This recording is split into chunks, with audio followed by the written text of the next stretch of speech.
dear students. We are studying the chapter Fundamental Unit of Life. In the last class, we have studied about plasma membrane, right? So today we are going to see more about cell wall. So cell wall is present only in plant cells. That means it is not there in the animal cell. So this is one point which can differentiate a plant cell from animal cell. Okay, so where it lies?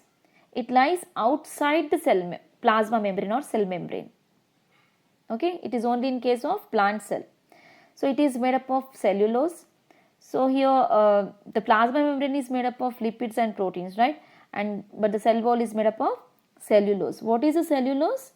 Cellulose is a complex substance which provides structural strength to the plants. Okay, so you may get the question like what is a cellulose? What you are going to write? Cellulose is a complex substance which provides structural strength to the plants. Okay, now let us see a picture of plant cell and animal cell. So here this is a plant cell and this one is a animal cell. In this structure you can see there is a plasma membrane over here or cell membrane here. Next to it, outside of this cell membrane, we can see the cell wall, which is not present in animal cell. Here see, the outermost membrane is plasma membrane or cell membrane. The cell wall is not there in the animal cell. Understood? So next, here one more important topic is there, that is plasmolysis or plasmolysis. Okay, so what is plasmolysis? Plasmolysis is nothing but shrinkage of the cell membrane away from the cell wall. Okay, shrinkage or contraction of the cell membrane away from the cell wall is plasmolysis. Here you can see a living plant cell. This is a living plant cell. Okay, so what we are going to do is we are going to keep this plant cell in a hypertonic solution. Let me draw a tub over here, and this tub is filled with hypertonic solution. Okay, so this is a hypertonic solution. We know that what is a hypertonic solution? The concentration of water in the medium, so this is the medium, is less when compared to the concentration of water inside the cell. Okay, so according to the osmosis definition, the water should move from the region of its higher concentration to the region of its lower concentration through a semi-permeable membrane. So the region, which is the region which has a higher water concentration?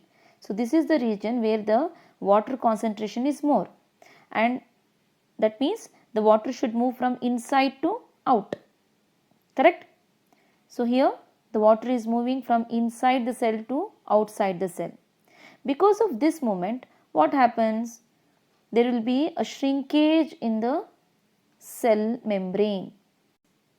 See picture, you can see some more shrinkage. In last D, you can see there is a complete shrinkage of the cell membrane. Why? Because the water is moving away. The water is moving away from the cell. Right? Because of this, there is a shrinkage of the cell membrane, and the distance between the cell wall and the cell membrane is more here. When compared to this picture, see here, the distance is more. That means the cell membrane is moving away from the cell wall. Right? So this shrinkage of the cell membrane away from the cell wall is nothing but plasmolysis. Okay, so this happens when you are going to keep a plant cell in a hypertonic solution. Suppose if you keep this in a hypotonic solution, what happens? What happens in what do you mean by hypotonic solution? Hypo means the concentration of water is more outside the cell when compared to inside the cell. So what happens? The water should move inside the cell. Due to the entry of the water inside the cell swells up. Okay, so building up some pressure against the cell wall, which may cause in bursting up of the cell. Okay, so this is prevented by the cell wall. Okay, so this is all about plasmolysis. Thank you.